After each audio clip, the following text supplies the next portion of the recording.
என்னென்ன mark subject? தமிழில் வந்து 98, இங்கிலீஷில் வந்து 95, மேத்ஸில் வந்து 97, சயின்ஸில் வந்து 100, சோஷியலில் வந்து 98. ஸ்கூல் எந்த அளவுக்கு சப்போர்ட்டாக இருக்கும்? ரொம்ப சப்போர்ட் பண்ணாங்க, ரொம்ப மோட்டிவேட் பண்ணாங்க.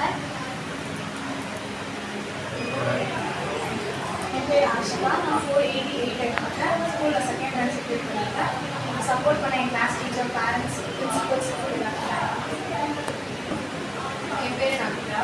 நான் ஸ்கூலில் தேர்ட் ரேங்க் பண்ணியிருக்கேன். 485 ஸ்கோர் பண்ணியிருக்கேன். எனக்கு சப்போர்ட் பண்ண பிரின்சிபல், டீச்சர்ஸ், கரெக்டாக சொன்னாங்க. அனைவருக்கும் நண்பர்கள் வணக்கம். எங்களது பள்ளியை வரலாற்றில் பதிவு செய்த எனது மாணவ செல்வங்களுக்கும் அவர்களை உற்சாகப்படுத்தி உழைத்த எனது ஆசிரியர் பெருமக்களையும் எங்களது பள்ளி நிர்வாகத்தின் சார்பாக பாராட்டுகிறோம், வாழ்த்துகிறோம்.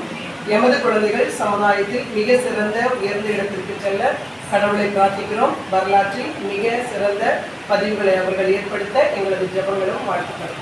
இதற்காக எமது ஆசிரியர் பெருமக்கள் பெரும் உழைப்பை கொடுத்திருக்கிறார். அதற்காக அவர்களை மனமாற பாராட்டுகிறேன், வாழ்த்துகிறேன். அனைத்து பெற்றோர்களும் படித்தவர்கள் என்று சொல்ல முடியாது. அது மட்டுமல்லாமல் வறுமை கோட்டின் கீழ் உள்ள குழந்தைகளும் இருக்கிறார்கள்.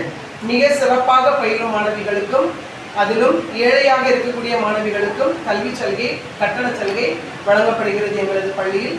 அவர்களை உற்சாகப்படுத்தும் விதமாக சிறந்த மதிப்பெண் எடுக்கும் மாணவர்களுக்கும் பள்ளியில் தவறாமல் பள்ளிக்கு வரும் 100% அட்டண்டன்ஸ் வருகை பதிவேட்டில் பதிவு செய்யும் மாணவிகளுக்கும் சிறந்த பரிசுகளும் ஊக்க பரிசுகளும் எங்களது பள்ளியில் கொடுக்கப்பட்டு உற்சாகப்படுத்தப்பட்டு வருகிறது. நன்றி. 369 மாணவிகள் மிக சிறப்பாக உழைத்து தேர்வு எழுதினார்கள். அனைவரும் தேர்ச்சி பெற்றுள்ளார்கள். இதில் 70% உட்பட்டு அனைத்து குழந்தைகளும் 400க்கு மேல் மதிப்பெண் எடுத்திருக்கிறார்கள் என்பது மிகுந்த மகிழ்ச்சி எங்களுக்கு கொடுக்கிறது. நன்றி.